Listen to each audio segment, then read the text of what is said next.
Good morning to the both of you. We wanted to give you another bird's eye view of what we're looking at here on South Poseyville Road, which is closed off due to flooding. Take a look at the river. Tittabawassee River is what it's called over here to our east. But right over here, that's where the flooding shouldn't be. Obviously, butting up against an apartment complex over here. You can see some sort of storage facility in the distance. That barbed wire fence almost completely submerged. What seems to be multiple docks pushed up against these power lines. Speaking of power lines, if you can peek that camera right over the ledge, multiple large, we're talking 15 to 25 feet power poles are now stuck up because the water's edge is pushing all of this debris downriver. We've got a full flow of the Tittabawassee River coming down Main Street, basically over here. We showed you earlier Todd Road. And then if we look beyond here on the other side of this roadway, you can see that's Dow Chemical. The entire plant is surrounded now by water. We just spoke to a man who was jogging here on the roadway, telling us that usually what's underwater right here, that's where he used to walk his dog. So now he was forced to walk his dog down South Poseyville Road, which is closed off now due to flooding. Multiple roadways closed off. Tens of thousands of people forced to remove themselves from their houses for safety's sake. We're told more than 5,000 homes, they were evacuated, equating to more than 10,000 people seeking refuge and safety in other places. This is a direct result because of the failures at the dam at Edenville as well as Sanford. You're going to be learning more about that. Speaking with Candace Monticelli. It's just been jaw-dropping as we take a look around here this morning of what's been left to hide. And amazingly, in all of this, there's been no deaths have been reported. Take a listen to this. It's not even over with. You know what's going to happen after all the water goes and people are left to pick up the pieces. Yeah, that's just one of the many homeowners affected by this. It is amazing to see how many people have been coming here to actually take a closer look to what we've been seeing. Nobody wearing face masks, though. Nobody practicing social distancing. That all seems to go out the window when you've got some sort of catastrophic event taking place, in addition to a worldwide pandemic. Governor Gretchen Whitmer calling on West Michiganders, rather on Michiganders here in Midland, Central Michigan, to practice those things to keep safe despite what is going on.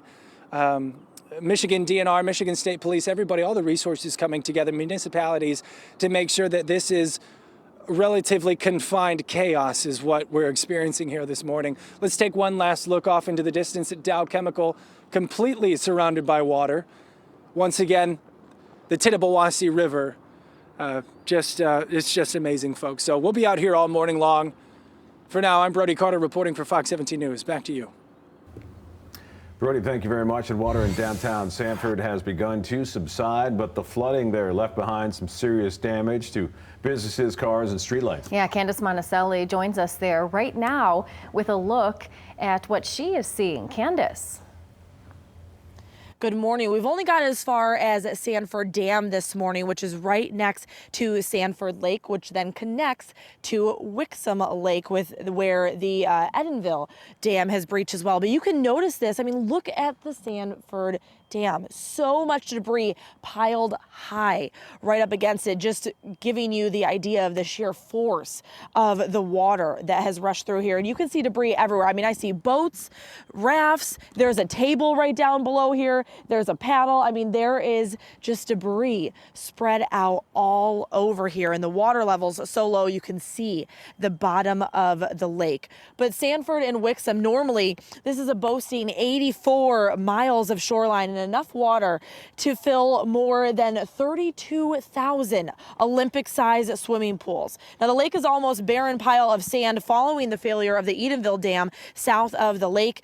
And then south of the lake here for us, the Sanford Dam is also breached by the flooding, and a grass brim was almost completely wiped out. Now, officials are still closely monitoring the damage, but they're holding out hope as the water starts to subside. Could it get worse? Yes. If the entire structure were to go and the water were to come in a very significant, serious, immediate impact, there would be a much higher surge that would come down the river, and that could raise the level much more quickly than what we're seeing right at the moment. So it is a danger, yes. Here we go. All right, and you can see this as you continue down this road, electrical lines pushed over. There's full dirt, mud, sand just covering this street. This is Center Street as all this water went rushing right towards Midland as we are just north of Midland. Of course, that hit downtown Sanford as well. We're going to check out this midday later this morning and see what that destruction is looking like for today. But all these homeowners, all these neighbors are so concerned about recovering from this because it will be extensive and quite a process. It's heartbreaking. It's very eerie here this morning. We've had a few residents come by. None of them wanted to speak on camera to us, but they said they've never seen anything like this before. And they gave me some perspective of what used to be here. Off in the distance used to be a ballpark. Next to the dam used to be a county park for camping, for boating. It was an active area and now left at a standstill waiting to recover. All you hear is the beeping from the dam monitors still. So we'll continue to be out here for the rest of the morning. But for now, live in Sanford, I'm Candace Monticelli, Fox 17 News.